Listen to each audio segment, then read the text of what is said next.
Vamos a buñolear un ratico, una mejica que decimos por aquí. Y voy a continuar explicando mis conocimientos sobre mis averiguaciones y sobre todo aquello que nos mueve y se crea en el entorno, tanto en su composición, en su construcción, como en su dicción. Y en su dicción voy a hablar, en primer lugar, voy a hablar de nuestra habla. Bueno, en nuestra habla está conceptuada como dentro de los churros que llaman. ¿El por qué es esto? Pues nos llaman la parte parlante valenciano, nos llaman churros porque no hablamos el valenciano. Y encima tenemos una forma de expresarnos que cuando hablamos mucha gente se queda sorprendida e incluso algunos llegan a reírse porque en verdad es que no llegan a entender ni saben lo que hay. Entre ellas, mira, voy a contar una anécdota. Y yo, bueno, como ya sabéis, soy músico y estábamos ensayando eh, con mi banda, estábamos ensayando cuadros de una exposición. Y cuando llega la gran puerta de Kiev, la entrada de los trombones, pues aquello no salía al gusto que el director quería. Y lo repite y, no, oye, pues esto no puede ser porque tal igual, ven. Y uno de los músicos se dirige al maestro y dice, maestro, dice, esto es cosa de guanilla. Y el maestro dice, ¿qué? ¿Qué es cosa de guanilla?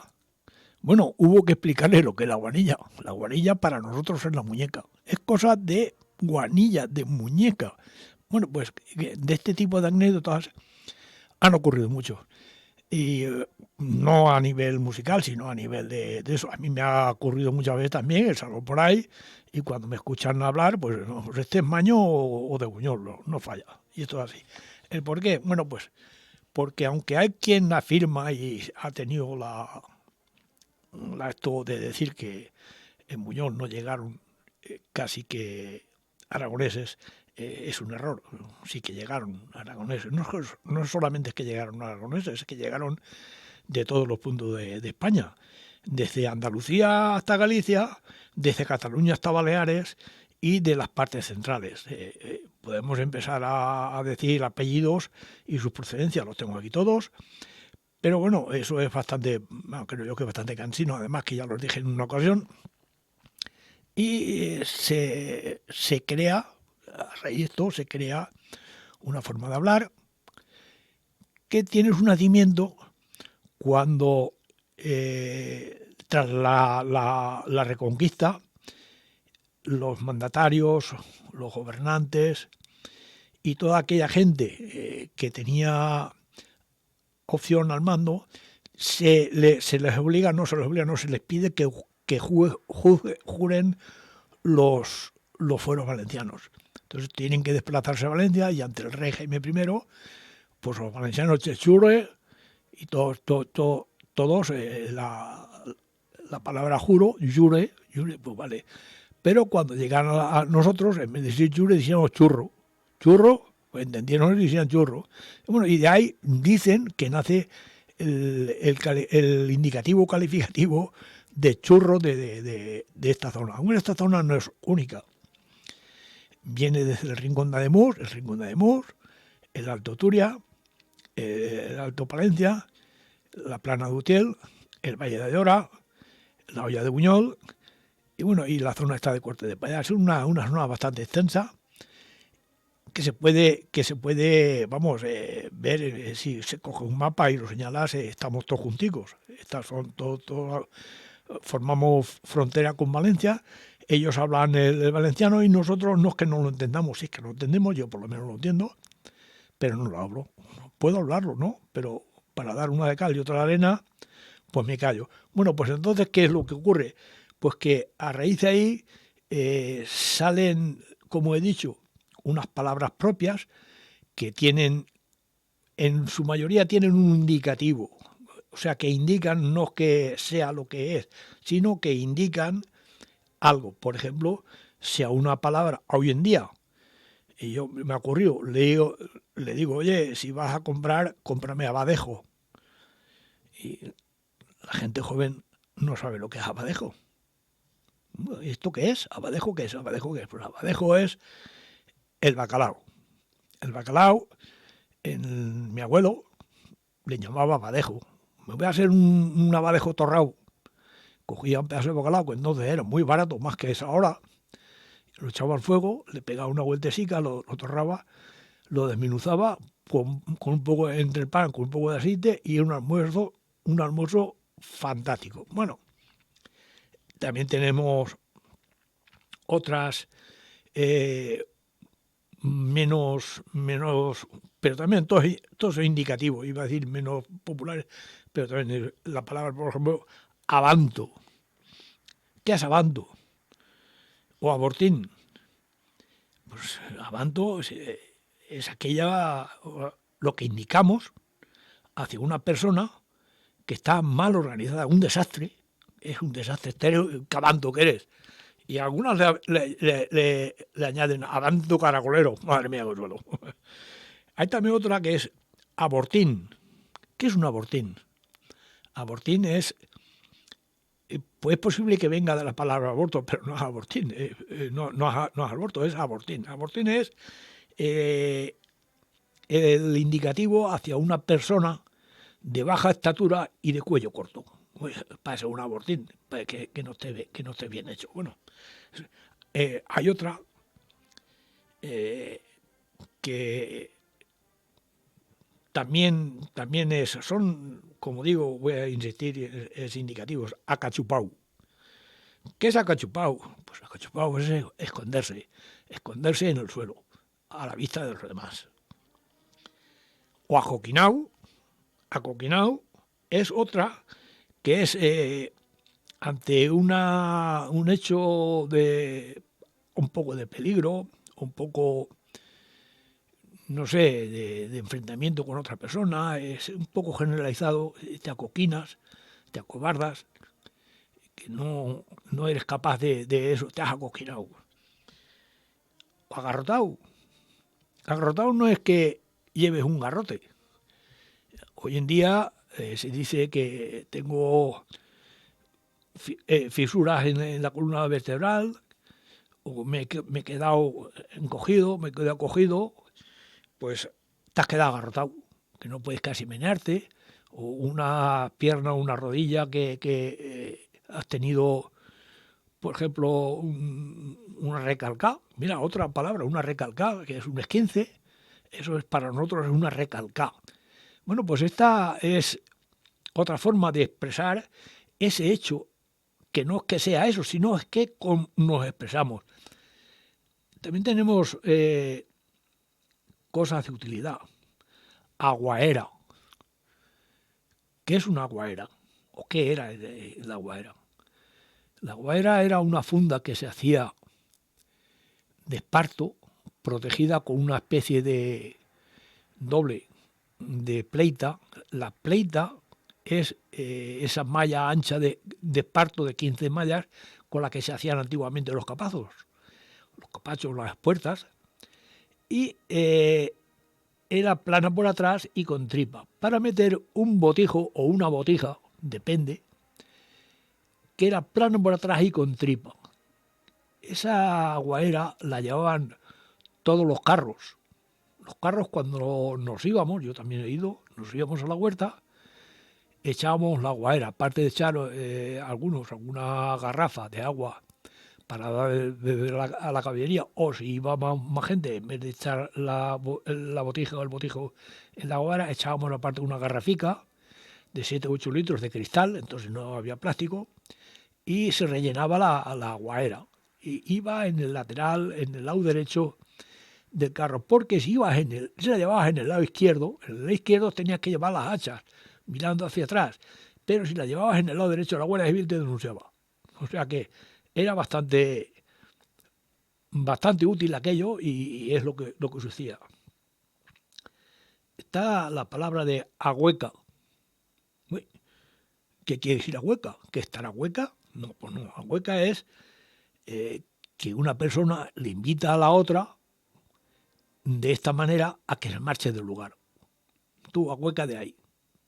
Bueno, pues en vez de vete, también vete o márchate, dice ahueca o también lárgate. Lárgate es más conocido que la palabra ahueca. Y dentro de esa también está esa otra palabra que dice ahí va de ahí. Ahí va de ahí. ¿Eso qué quiere decir? Bueno, pues para nosotros es quítate de ese sitio, quítate del lugar, márchate. Esto es lo que significa, lo que nosotros significamos para decirle a uno que se marche de ahí. Luego también tenemos otras palabras que son más dulces. Alajú. Alajú está hoy en día en vigor, pero ya no se hace.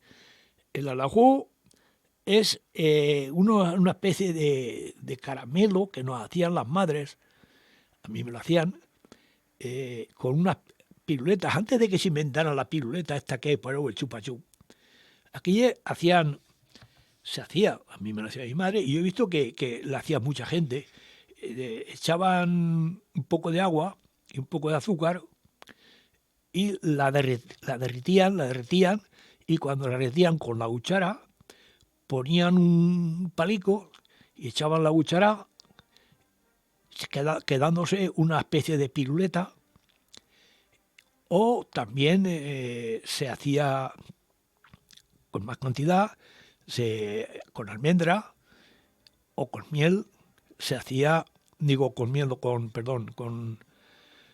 rosas. Rosas son las palomitas de hoy en día, entonces eran rosas, hoy son palomitas. Bueno, pues se hacía una especie de dulce, una especie de turrón, que estaba dentro del contexto de lo que es el alajú. El alajú es,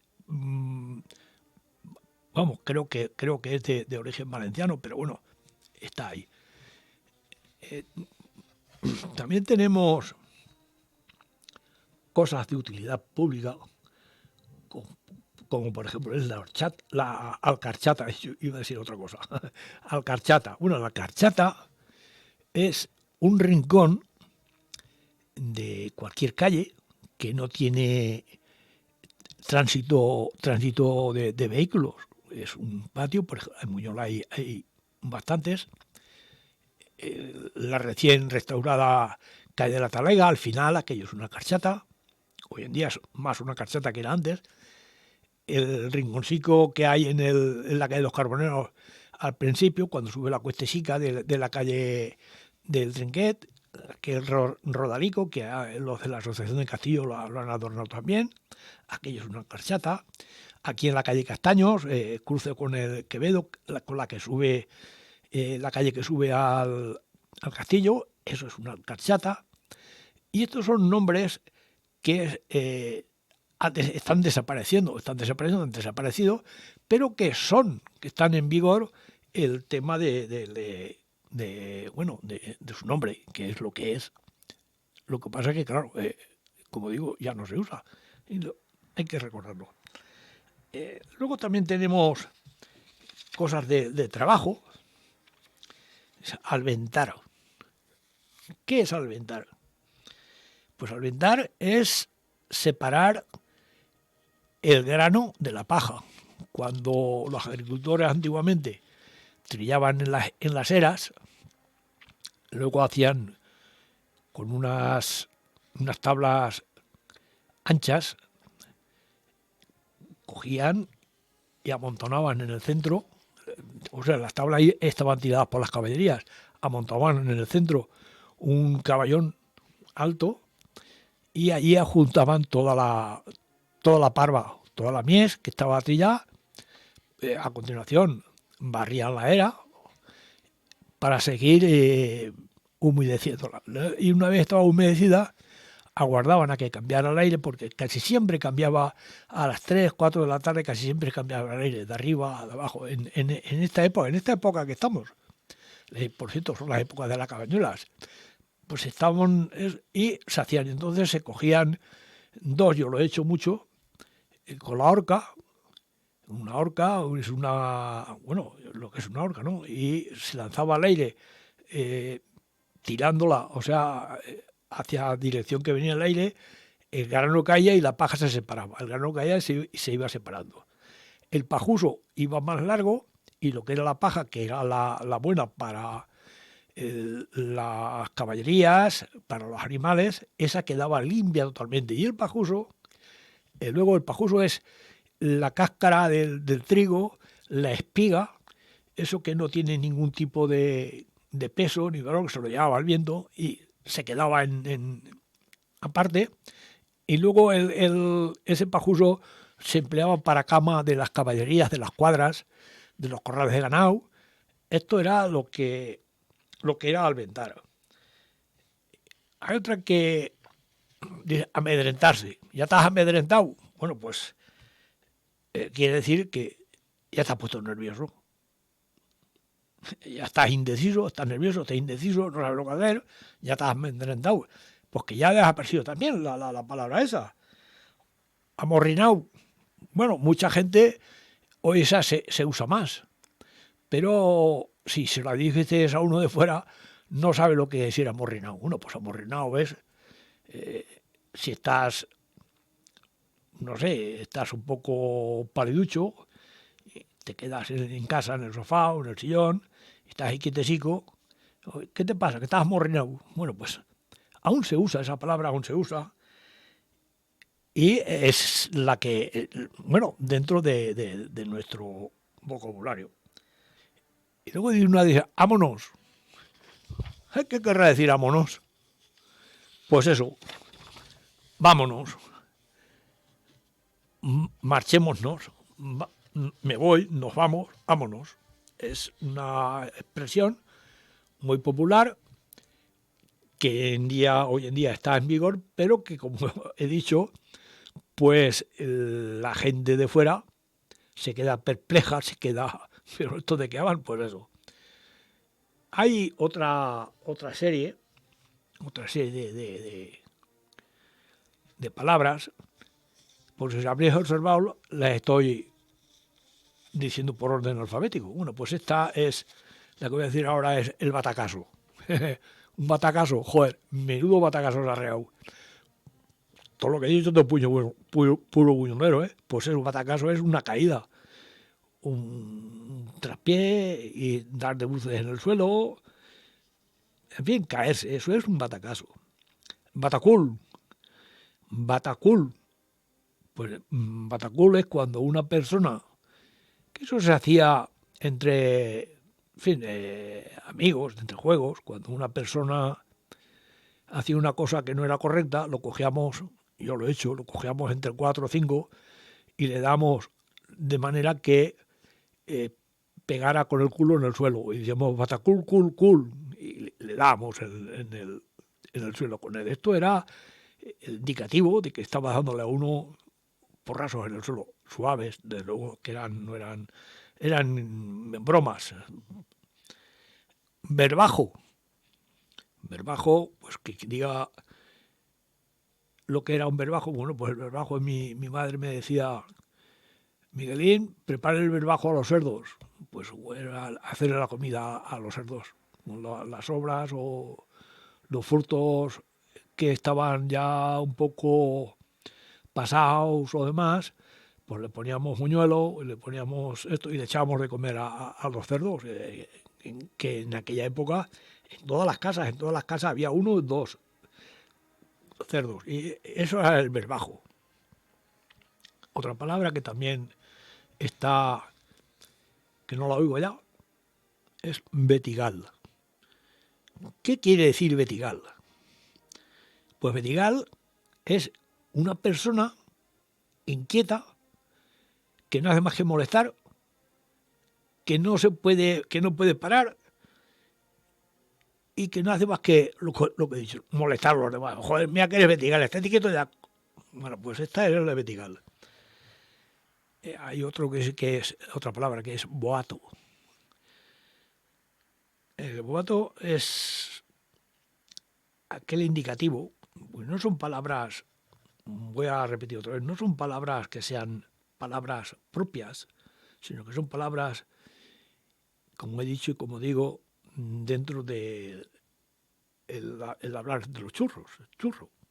El boato es un indicativo de preparar o de estar preparando, pues o bien una fiesta, o bien una comida, o bien una reunión. Y entonces, joder, menudo boato estás arreando. Bueno, pues esto era. Y hay otra que está muy popular, el bocamorros. Bueno, pues ahora los futbolistas, cuando vamos a la que te das cuenta, ¡pum!, que hay un talegazo y se ha caído a lo de bruces en el suelo. Nosotros estás arreado un bocamorros. Otra palabra también que está totalmente desaparecida, pero que está dentro del hablar, es bot en bot. Bot en bot. Pues es el espacio que hay o el hueco de un depósito, de una jarra, una tinaja, o que el depósito está lleno, está de bote en bot, que se sale, que bota, está de bote en bot, que en vez de decir sale, decimos que bota. Y la bromera. ¿Qué es la bromera? Ya no se ve por ahí bromera, las aguas están más limpias. La bromera es la espuma que se hacía, esto lo he visto yo mucho, en los chorreros del agua, en los saltos del agua de riego. Como entonces los alcantarillados iban a todas las balsas, pues llegaban un poco corruptas, llegaban un poco infectadas, bueno, como llegaban, era lo que había. Y cuando caían, daban golpe, salía una espuma que hacían la bromera. Esto era la bromera. Y luego hay otra que es muy similar, no a esta, sino a la que voy a decir ahora, pero que dice distinto. La branca. Una branca, ¿qué es una branca? Una branca es un palo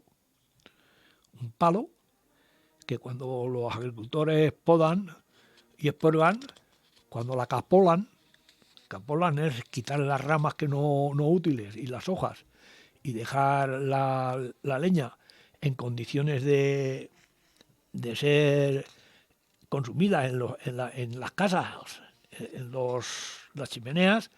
Esto le llamaban branca. Y luego está la branca, que es muy distinto. La branca, ¿qué es la branca? O la brancaica, más o menos es lo mismo. La branca es el banquico, vamos a llamarlo así, el banquico, que había en todas las casas en la puerta, que era un de piedra, aún hay muchos, que como en todas las casas habían carros, el golpe que tenía que dar el carro a entrar, porque la caballería entraba, no había forma de frenarla, cuando llegaba a casa entraba disparada, entonces había que ponerle un escalón plano de piedra, que es lo que llamamos la brancá de la puerta, para que el golpe del carro, que entonces las ruedas eran de hierro, no eran de goma, no rompiesen la entrada de la puerta de la casa, la brancá de la casa. Bueno, pues esto es lo que es parte de nuestra idiosincrasia parlante y de nuestra forma de hablar ya desaparecida, no sé si será por suerte o por lo que sea, pero sí que es conveniente que lo que yo lo he hecho, hice el diccionario y estoy ahora mismamente explicando desde dentro del diccionario los indicativos de nuestras formas de hablar ya mayormente desaparecidas. Bueno, pues ahora les voy a poner un paso doble del maestro Manuel Carrascosa, algo diferente.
Bueno, pues nada, tras haber escuchado el magnífico pasodoble de todo diferente del maestro y paisano Manuel Carrascosa García, voy a continuar con otro tema. El tema, bueno, otro tema dentro del mismo contexto, pero con otra explicación.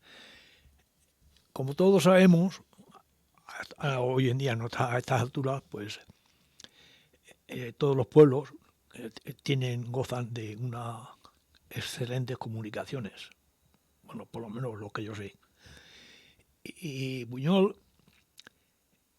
creo y pienso que sería uno de los que mejores comunicados se encontró en aquella época, en las épocas antiguas. ¿Por qué? Bueno, pues era un lugar de paso para ir hacia Castilla, para ir al reino de Castilla, para ir a Aragón, e inclusive desviándose hacia los pueblos de la Hoya para ir a la zona baja de España, a la Andalucía. Bueno, pues ahí tenemos, ya en 1725, se hizo el Camino de las Cabrillas. El Camino de las Cabrillas es la actual, bueno, actual no, ahora es el viaducto, lo que era el Camino Nacional 3, la que luego en 1850 y tantos empezó a construirse la carretera isabelina. Esa fue la segunda. La primera, la de las Cabrillas, era porque no era Cabrera. Lo que hoy en día es Cabrera era Cabrillas, porque es una sierra que está bajo la constelación de las Cabrillas. Entonces el nombre era Cabrera. Cabrera empieza a nombrársele tras la batalla de 1838 de Cabrera. Bueno, tampoco fue Cabrera, sino Llangostera y Tallada, Forcadell, Llangostera y Tallada, que derrotaron allí a los isabelinos, era el ejército de Cabrera, y a partir de ahí es cuando el pueblo de Buñol le cambia el nombre, poco a poco le cambia el nombre y le llama Cabrera. Pero era la sierra de las Cabrillas, la constelación de las Cabrillas. Estaba claro y está escrito y bien documentado. Bueno, pues se hace el camino real, que no había tal camino, estoy hablando de 1725, y es fecha también en que se cree que nació la actual Venta Pilar, en 1725. Fue expandiéndose, pero había otra también más pequeña, que ya lo he dicho que estaba un poco más hacia arriba, porque una estaba abajo de las puertas y la otra estaba encima. Una dirigía, o sea, hospedaba a la gente que iban hacia Castilla, que esta carretera pasaba hoy en día por la Plaza de las Ventas, cogería la Florida Blanca, la calle Doctor Fleming, luego Jovellanos, y por Jovellanos al Roquillo, y por el Roquillo por ahí, aún hay tramos de esta carretera, de este camino, de las Cabrillas. Esta sería la primera. La segunda fue la Isabelina, que también tiene sus anécdotas, porque la Isabelina hubo un buñolense, se llamó Miguel Galán, ahora cuando me acuerdo del segundo, Cusí, Miguel Galán Cusí, que se puso a trabajar allí y entró de pinche en Quart de Poblet. Y cuando llegó aquí a Buñol, fíjate, ya habían pasado años, cuando llegó aquí a Buñol, era ya uno de los contratistas, era la capacidad que tenía aquel hombre en fin, según me cuentan, de gobernar, de mandar y de hacer, ya eran de los que dirigían la obra, y se cree que era el constructor, se cree. A mí me lo han dicho sus propios familiares, me lo dijo en su momento el tío Miguelín Galán, que todos los de mi generación lo hemos conocido, y fue el constructor de parte de la carretera, sobre todo el puente de las Ventas. El puente de las Ventas, si os habréis observado, lleva en el centro abajo una especie de medallón que allí tenía que haber estado inscrito el nombre de los constructores. Pero ¿qué ocurrió? Que los políticos de entonces, cuando estuvo el puente hecho, para no pagar, se lo dieron como falso. Entonces, si querían cobrar, tenían que volverlo a rehacer. ¿Qué es lo que ocurrió? Pues que los hermanos y padres de Galán pues sacaron la faca o sacarían la escopeta y dijeron, yo hago el puente pero tú te quedas ahí. Bueno, todas las que desistieron y le pagaron el puente y continuó la obra. Esta es la anécdota o las circunstancias, lo que ocurrió según me contaron a mí, según me contaron. Yo no estaba entonces y yo conforme me lo cuentan, lo cuento, lo transmito. Luego, ya en los años 30, empezó, porque la carretera nacional, se hizo la carretera nacional 3 por los años 30, que pasaba por el centro de las ventas. Yo aún recuerdo el paso de camiones, por ahí, bueno, camioncicos, pero que era bastante molesto, porque gente, carros y todo era bastante molesto. Entonces, posteriormente se decidió hacer el desvío que va por la Valenciana, ya os diré la fecha que se hizo. Bueno, pues se hizo y esa carretera, hasta llegar a la Cabrera, la hizo una cooperativa que formaron aquí los comunistas, que se llamó la Titanic. Bueno, pues esa carretera, por los años 30, hasta, no sé, sería hasta el 35 por ahí, se hizo la carretera esa y la carretera de la Violeta, la que nos lleva a Godelleta, que también le llamaban a esa la carretera de los comunistas. Esa carretera también la hicieron la famosa, bueno, la famosa no, la cooperativa aquella Titanic, que por cierto, según también tengo oídas, que allí solamente admitían a gente que estaba afiliada al Partido Comunista. El que no estaba afiliado al Partido Comunista no le daban trabajo. Eso es lo que decían, lo que me contaron. Y como me lo han contado, pues lo cuento, porque no tengo otra faena. Es que, bueno, pues esto así. Luego ya, en 1990, el gobierno comienza a hacer unas mejoras en las carreteras, en las autovías, las famosas autovías. Se hicieron más de 12.000 kilómetros de autovías y entre ellas nos toca a nosotros. A nosotros nos toca un nuevo desvío porque el Portillo tenía bastantes accidentes, era bastante conflictivo, y es cuando se hace el viaducto. Viaducto, que por cierto, vino a las obras o a inaugurarlo o una cosa, el que entonces ministro de Obras, José Borrell. Bueno, pues este es la base principal de la existencia o la persistencia de un pueblo. Esto, en aquella época, cuando se hizo la Nacional 3, después de hacerse la Nacional 3, es cuando Buñol comenzó a tener un mayor impulso industrial.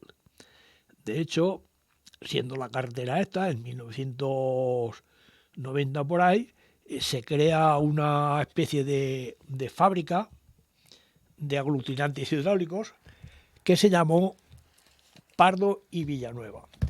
Posteriormente, estos seguramente no pudieron pues casi que llevarla a cabo y entran a cargo un tal Ernesto Papacet, y que hace un estudio sobre los aglutinantes hidráulicos y los elabora en la fábrica de José Puertes Bru, que fue el ingeniero.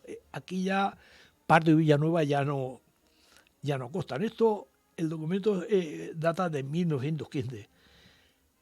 El documento está escrito y yo lo saqué de la papelería de Pedro Pascual, de la calle Placedres número 9 de Valencia. Yo lo tengo ahí está. La compañía se forma, la Compañía Valenciana de Cementos.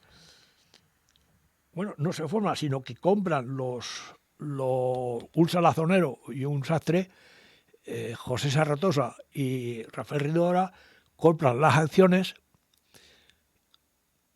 y hacen o sea, crean la Valenciana de Cementos, que la Valenciana de Cementos, que por cierto en 1921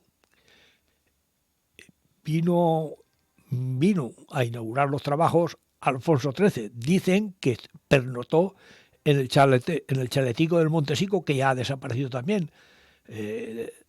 Aquí era la cantera del Blanco y le resultó a la compañía más mejoras económicas el tirarlo que mantenerlo. Bueno, pues allí dicen que pernoctó y que hay una fotografía que no he podido conseguirla, no sé quién la tendrá, pero no he podido conseguirla, y es cuando se crea la Valenciana. Se crea la Valenciana, se crean todos, se forman los hornos modernos, los Krupp, que los traen de Alemania, que cuando los traen de Alemania no hay forma de descargarlos, porque venían en una pieza, venían del tren, y cada pieza era lo que era un vagón. Entonces, en la calle Stephenson, que está actualmente, ahora ya está tapado, abrieron una zanja, lo que es toda la calle, y por allí descargaron a mano, como pudieran, descargaron los hornos que eran verticales. Pero luego había que llevarlos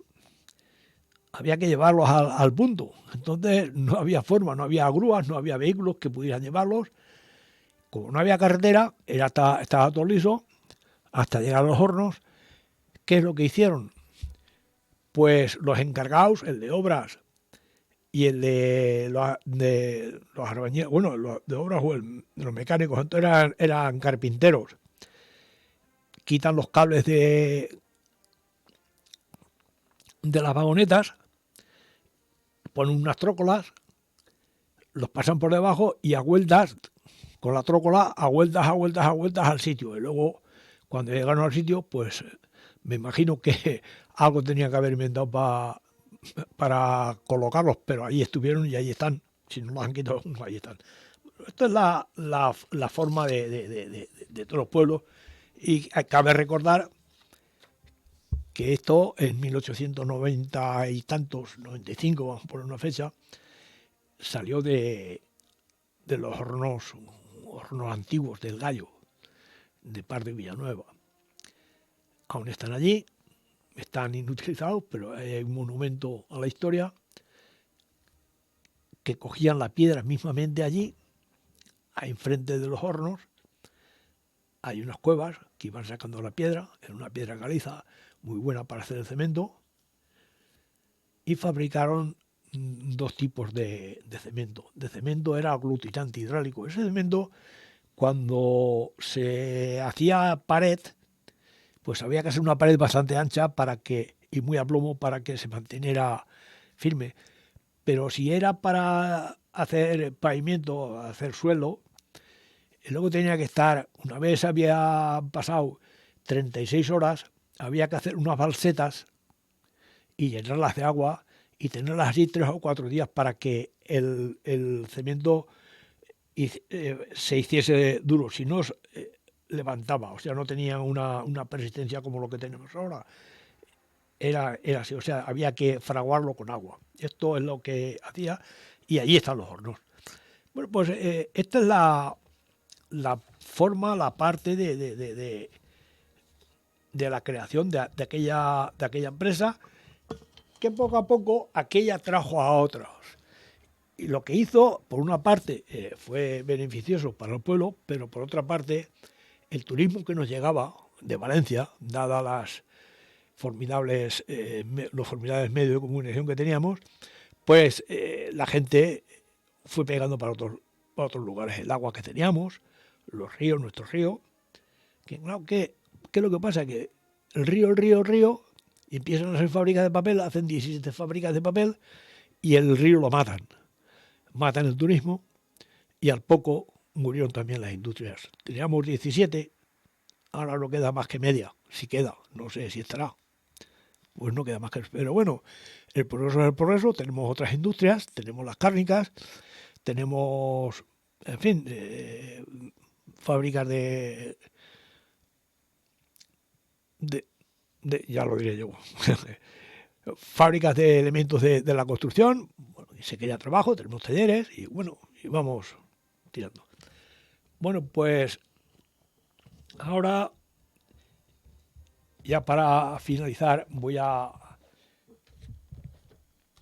terminar un capítulo que lo empecé y me han dicho, oye, esto es el tipo de los juegos. Y alguien que me ha dicho, oye, que te has dejado las pistolicas de garrofines, que te has dejado los tiradores. Bueno, pues, y me dejo también los juegos pascueros, en fin, los bailes, me he dejado cosas, pero porque detrás de la una vienen las dos, no puedo hacer más de lo que hago. Bueno, pues, las pistolicas de garrofines. Las pistolicas de garrofines éramos bastante creativos los críos entonces, no teníamos medios para hacernos, para que entonces eran juegos bélicos, la que nos daban. Y entonces, con dos pinzas de madera, una la desarmábamos y la otra, con el muelle, lo poníamos al revés y hacíamos una especie de gatillo, que al apretarlo, el medio muelle salía disparado y le daba al garrofín y iba por lo menos 5 o 6 metros de distancia. ¿Qué es lo que pasaba? Que muchas madres ya venían con la zapatilla cuando veían que cogíamos las pinzas, porque entonces las pinzas eran lo que eran, y valían dinero, y no había tanto. Y aprovechamos también, todos los críos, a ir a casa de los agricultores. Yo yo los tenía en casa porque cuando le daban de comer a las caballerías le ponían garrofas. Y las caballerías nunca se comían los garrofines. Los tiraban, y entonces íbamos allá a coger los garrofines, que eran las municiones que teníamos. Con una pinza hacíamos la pistola, con media el cañón y con la otra el cargador. Y al cargador poníamos el garrofín en la punta que, como he dicho, al dispararlo salía disparado. Bueno, este era el cargador, la pistola de garrofines. Y el otro juego, el tirachinas, el tirador, nosotros llamamos el tirador. Bueno, esto está por ahí aún, porque hasta el ayuntamiento estos años atrás hacía juegos de tirador, pero entonces en aquella época nos los hacía el tío Francisquito. Íbamos y en 2 reales nos hacía un tirador. El tirador, pues estaba muy bien hecho. Nosotros nos conseguíamos la goma, íbamos como desesperados a ver quién tenía un camión que no tuviera, que tuviera alguna cámara vieja, que tal y cual, y entonces siempre encontrábamos, cortábamos las cintas lo suficiente buenas para ponerlas en el tirador y nos hacíamos con una correa o lo que es la zapata donde metíamos la munición. Bueno, pues esto era el tirador. Luego, la parte de los juegos pascueros, pues había de todas clases. Había los que más se hacían era la correa. La correa, el chinches, caparras, pulgas, pedorras, el puente. El chinches, caparras, pulgas, pedorras eran 2 filas, una a cada lado. Y cuando pasaba el día chinches, te emprendían a pescozones y ibas dando vueltas. Y si no querías, no decías otra palabra y no pegaba a nadie. Y el que pegaba perdía y cambiaba el sitio. El puente es que nos cogíamos de la mano y hacíamos un puente, íbamos dando la vuelta, íbamos cantando y dando la vuelta por debajo, pasábamos por debajo de nosotros y nos lo pasábamos bien. La culebra es que se ponía el más brutico en la puerta, el primero, y todos cogidos de la mano corriendo, y a la que nos descuidábamos se paraba y como los demás no estábamos preparados, pues íbamos la mayoría al suelo y todos riéndonos y todo. Y esto era el juego de la culebra. El arranca cebollas. El arranca cebollas a mí es el que más me gustaba. Porque nos poníamos chico y chica, chico y chica, chico y chico. Y era la única forma de que había de tocar un poco de tela, porque otra cosa no nos dejaban tocar.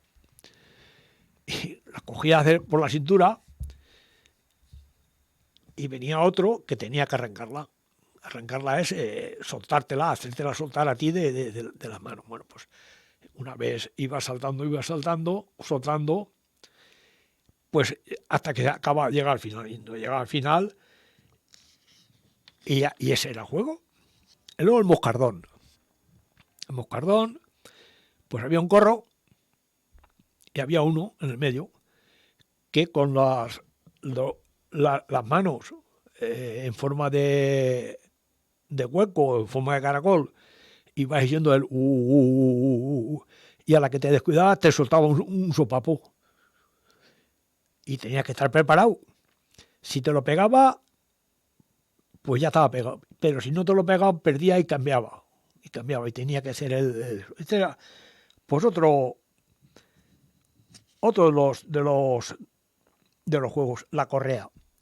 La correa se ponían por parejas chico y chico haciendo un corro y había uno que corría y otro que iba detrás con la correa pegándole en correazos en el culo. Hasta que en un determinado momento este aparentaba que iba con la correa, pero la correa se la había dado a otro. Y cuando pasaba, era el otro el que la emprendía. Bueno, pues eran juegos que se hacían entonces. Eran el juego de las peñas. Luego también teníamos otra parte, que eran los bailes. Los bailes teníamos el baile de piñata, que yo aún lo conocí. Y luego el baile de la patata o de la manzana y el del farolico. Eran 3 bailes que el baile de la piñata estabas bailando y alguien iba y rompía la piñata y ya estaba cuando se acaba el baile. El baile de la patata o de la manzana es que te ponían una patata o una manzana y había que sujetarla con la frente, tanto de él como de ella. Era un espectáculo. Y el del farolico, pues era un farolico que cuando iba a empezar el baile le daban fuego y apagaban las luces y todo el mundo bailando con el farolico. Bueno, pues eran bailes que eran o juegos o formas de vida o vidas, yo qué sé. Me encantaba, que yo lo he visto, se lo he visto a mis padres, se lo vi a mis padres en una ocasión y era muy divertido. Era, pues bueno, pues la forma de vida de los años 50. Pues a partir de los años 60 eso ya desapareció, ya no lo he visto más. Bueno, pues nada, una vez más voy a dar el punto final porque si no voy a matar aquí hasta Navidad. Y bueno, muchas gracias por la atención y hasta la semana que viene. Hasta luego.